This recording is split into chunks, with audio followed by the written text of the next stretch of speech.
So one day I was scrolling on Twitter. By the way, follow me at I am Aranda. I don't really post, I just retweet stuff. I see this post of an animation test for the series called I Want to Eat Your Guts, and I really like the art style, so I found the original creators page and I wanted to see more of it, and I noticed something really familiar about the characters Alex and Kate. Something very familiar. And the more I thought about it, I realized, holy shit, that's Kakyoin and Jotaro from JoJo. Like, it's crazy these characters are once a 17-year-old, 6'3" Japanese high school student that defeated God.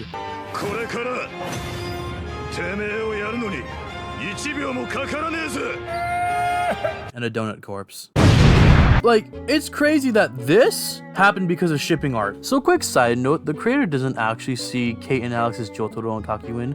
They were just based on them at first, and then their personalities just, you know, just changed over time, so now they're their own people. So with that being said, hi, I'm Aranda. Today we're gonna talk about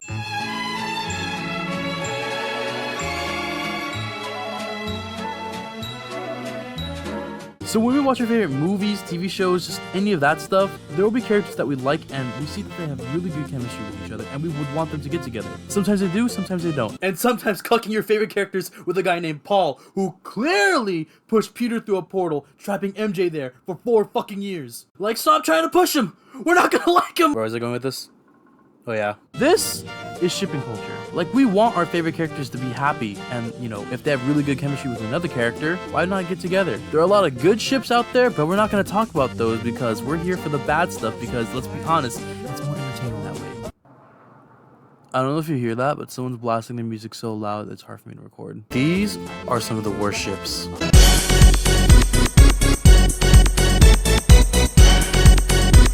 I grew up watching Pokemon, and it is my favorite game, and it's also the first anime I've ever watched. So Pokemon means so much to me. And with that being said, you know, saying how much Pokemon means to me, I think shipping Ash and Pikachu is really weird. It's like shipping a boy and his hamster. Like, who the hell asked for this?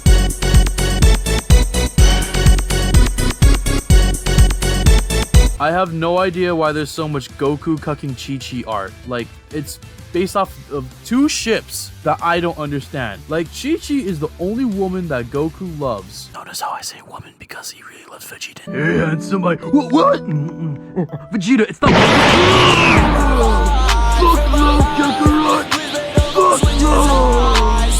So why is there so much art of Goku and Vados, with Chi-Chi just standing there on the side, just smiling that a woman from a different universe is marrying her husband and has a whole fucking kid?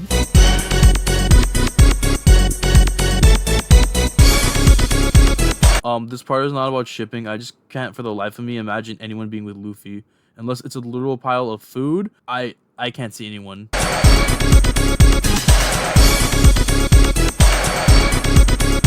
So one time I was scrolling on Twitter and I saw this really cool Gravity Falls fan art of Dipper and Mabel. I said, hey, that's pretty good. I want to see more of this person's art. And I went on their account and I was greeted with so much fucking incest art.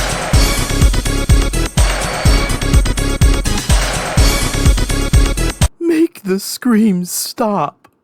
Make the screams stop.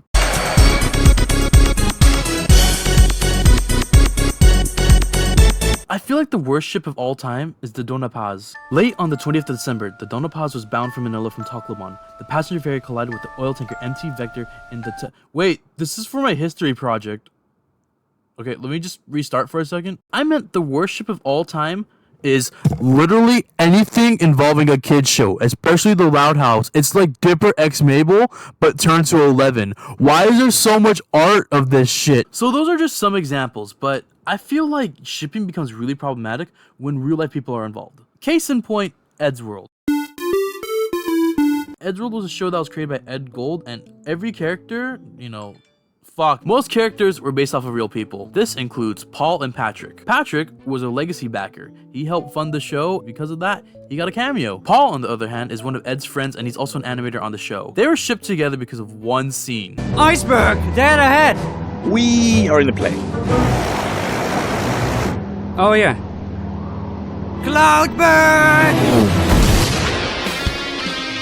They have one line together, yet they are shipped heavily. Remember, all these characters are based off of real people. and they felt really uncomfortable when all the shipping and fan art came through. And to make things worse, Tomska made a joke that the actual ship was canon. Keep that in mind, it was a joke. So that opened the floodgates, and it got so bad that the real Patrick, I'm not even gonna pronounce his last name, I'm gonna mess it up horribly, eventually called out the fans. He just wanted to be separated from the character. He was so uncomfortable. Like, why would he even ship real people? Like, what? Hey, shipping real people is art. I don't understand why people don't like it. It's the best thing in the world, and hey, yeah? Get out. But what happens when the creator actually acknowledges these ships and its fandoms? So remember how I talked about in the beginning about Kakyoin and Jotaro from JoJo's Bizarre Adventure? So this has been a ship that has been around for like a while, considering the fact that JoJo came out in the 80s. And I gotta bring up what Clamp is. So Clamp is a group of all-female mangakas that create doujinshis. If the art style looks really familiar with you, it's because they did the character designs for Code Geass. And you know what Code Geass is because of I'm at Soup. What store are you in? I'm at the soup store! Why are you buying clothes at the soup store? Fuck you! So one of Clamp's most popular series, JoJo's Bizarre Married Life, is basically a fanfiction about Jotaro marrying Kakyoin. Oh, and then one of them lays an egg, giving birth to their son. I hear something. It sounds like it's coming from far away. And it sounds like it's coming closer. This voice! What? I'm not kidding, by the way. They have a son named Jota Kujo that comes from an egg. Fun fact about Jota, he's the third animated Joestar. Yeah, he got animated before both Josuke and Jonathan, who was in part 1. And his movie got What? And before you ask, yes, Araki does know about this. He has been knowing about Clamp for the longest time, and he approved this. Hey, at least he didn't approve the horse one. Another time the creator acknowledged a ship was with One, who created both One Punch Man and Mob Psycho 100, Toby Fox, who created both Undertale and Deltarune. A while ago, there was a Tumblr Man Sexy Man contest. I don't know what the point of it was, but the final 2 contestants were Reagan from Mob Psycho 100 and Sans from Undertale. Sans won, and the Queen of England died, but people kept shipping Reagan and Sans for some reason. Then one day, Toby Fox made cute fan art of Reagan with Sans, and then One retweeted it. I don't know what my life is anymore. I just can't ignore the fact that the Queen died during this whole thing. The fuck? So what did we learn today? Now, no. Where are you?